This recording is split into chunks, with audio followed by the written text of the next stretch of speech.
श्री गुरु चरण सरोज रज निज मन मुकुर सुधारि।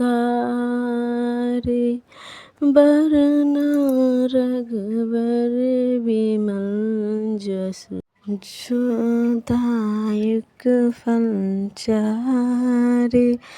बुद्धिहीन तनु जानिके सुमिरो पवन कुमार।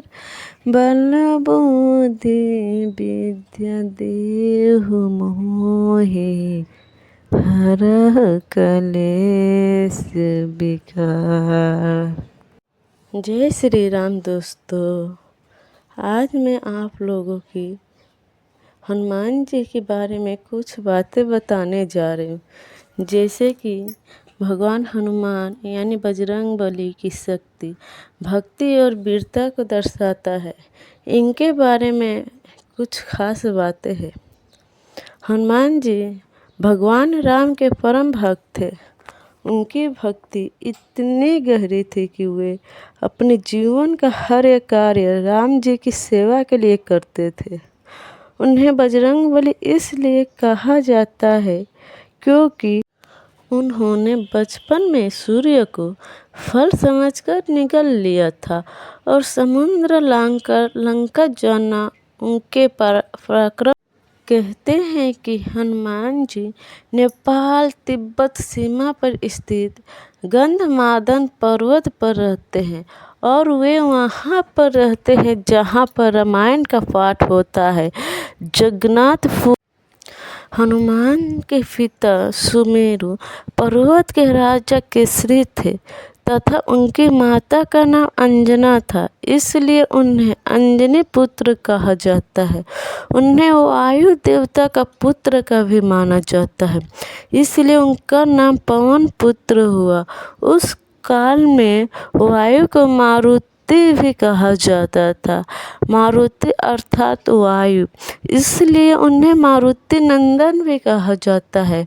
उन्हें शंकर सुवन भी कहा जाता है, अर्थात शंकर जी के पुत्र। इंद्र के वज्र से हनुमान जी की हनु टूटी हुई थी, इसलिए तब से उनका नाम हनुमान हो गया। ब्रज को धारण करने वाले और ब्रज के समान कठोर अर्थात बलवान शरीर होने के कारण उन्हें बजरंगबली कहा जाने लगा। मातांत ऋषि के शिष्य थे हनुमान जी। हनुमान जी ने कई लोगों से शिक्षा ली थी। सूर्य नारद के अलावा एक मान्यता अनुसार हनुमान जी के गुरु मातांग ऋषि भी थे। मातांग ऋषि सबरी के गुरु भी थे। उन कहते हैं कि मातांग ऋषि के आश्रम में ही हनुमान जी का जन्म हुआ। किंवदंती के अनुसार भगवान राम का अपने भक्त हनुमान से युद्ध भी हुआ था।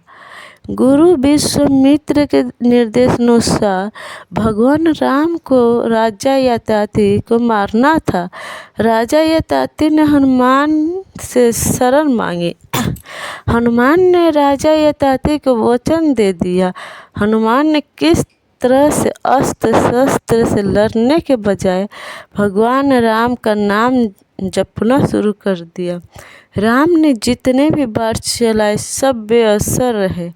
विश्वामित्र हनुमान की श्रद्धा भक्ति देखकर हैरान रह गए और भगवान राम को इस धर्म संकट से मुक्ति दिलाई। राम भक्त हनुमान जी माता जगदम्बा के सेवक हैं। हनुमान जी माता के आगे आगे चलते हैं और भैरव जी पीछे पीछे। माता के देश भर में जितने भी मंदिर हैं वहाँ उनके आसपास हनुमान और भैरव के मंदिर जरूर होते हैं। हनुमान की खड़ी मुद्रा में और भैरव का कटा सिर होता है। कुछ लोग उनकी यह कहानी माता वैष्णो देवी से जोड़कर देखते हैं। भगवान श्री राम और माता दुर्गा की कृपा चाहने के लिए हनुमान जी की भक्ति जरूरी होती है। हनुमान जी की शरण में जाने से सभी सुख सुविधाएं प्राप्त होती है। इसके साथ ही जब हनुमान जी हमारे रक्षक है तो हमें किसी भी अन्य देवी देवता, बाबा, साधु, पीर, फकीर, ज्योतिष आदि की बातों में भटकने की जरूरत नहीं। धर्म और स्थापना और रक्षा का कार्य चारों वेदों के हाथों में है। दुर्गा, भैरव, हनुमान और कृष्ण।